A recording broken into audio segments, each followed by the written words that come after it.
Verjeli smo, sedaj imamo demokracijo in vse storili za lastno suvereno državo. Če bi danes vprašali Slovence, ali je Slovenija leta 2011, kot sem že omenjal, tista Slovenija, ki smo za njo glasovali na plebiscitu 23. decembra 1990, sem prepričan, da bi bilo zelo veliko odgovorov ne. Tako je pa zato, ker ne uporabljamo možnosti, ki nam jih daje demokracija, tako, kot bi bilo treba. Od nas, vseh Slovencev, je odvisno, kakšno Slovenijo bomo imeli jutri. In najbolj temeljno od vsega, kar zadeva vprašanje, kam bomo šli naslednjih 20 let, je vprašanje, ali bomo sposobni vzpostaviti družbo, skupnost, v kateri se bo na nek način v osnovnih stvareh vedelo, kaj je prav in kaj ni. In družbo, v kateri bodo zakoni, pravila veljali za vse enako. Že to, da začnemo vzpostavljati tako družbo in takšno skupnost, bo postavilo na svoje mesto vse ostalo. Če imate neko skupnost, kjer pravila veljajo za vse enako, se začnejo stvari urejati. To je tudi skupnost, v kateri gospodarstvo lahko normalno napreduje.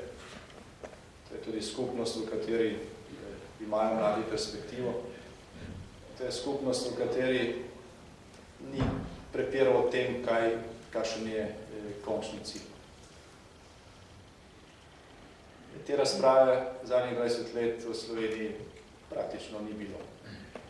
Priti smo morali v to situacijo, da se je sploh začelo, pa še zdaj omejeno na nekatere medije, na tiste, ki pač odpirate prostor za to razpravo, in zavedanje se počasi širi. Zelo veliko je bilo pogovorov, znali smo se pogovarjati tudi s tedanjo opozicijo, zlasti pa, to sem pa prepričan, v temeljnih stvareh se nismo vračali nazaj, se obračali okrog, da bi ljudi preprečevali, kako ima ena Demosova stranka tak pogled na problem, druga pa tak pogled na problem. In če bi na ta način tedanja Demosova vlada se osamosvajala, kot recimo deluje sedanja koalicija, pa zagotavljam, Slovenija nikoli ne bi bila samostojna in svobodna in demokratična država. In to mislim, da je tisto sporočilo, ki naj ga resno vzame sedanja vladajoča koalicija. To je namreč demokracija. Ne samo to, da vsak dan trikrat poveš, kaj misliš ti in kako misliš drugače kot tvoj koalicijski partner, ampak da se zavedaš svoje odgovornosti pred ljudmi, ki so navsezadnje dobil od njih na volitvah.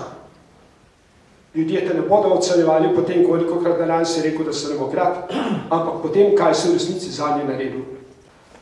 Danes popoldne sem bil na kratkem obisku skupaj s par našimi dijaki pri gospodu Ledineku, znanem podjetniku v Hočah.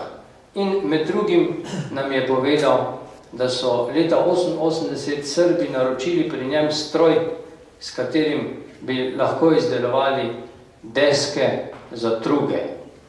In sicer so v Srbiji leta 1988 se pripravljali na vojno in so računali s tem, da bodo potrebovali veliko krst, zato so nekje južno od Beograda posebej zato postavili tovarno in od Ledinega prosili stroj, da bi delali truge. Torej, to je bila situacija, ki smo se je, mislim, da nekateri resno zavedali, zato smo takrat tudi v ta proces vstopili in ga tudi sami so oblikovali, na kar sem danes posebej ponosen in vesel.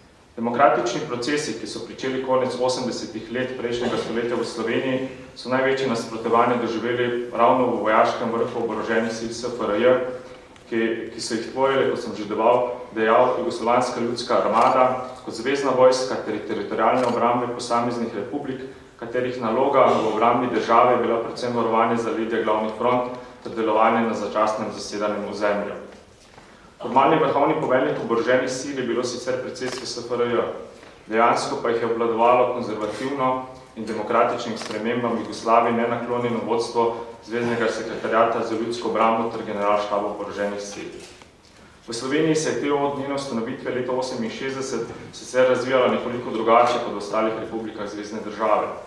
Tako so mnogi izmed njenih maloštevilnih poklicnih pripadnikov, še bolj pa njen večinski rezervni sestav, v njej videli ponovno obuditev ideje Slovenske vojske.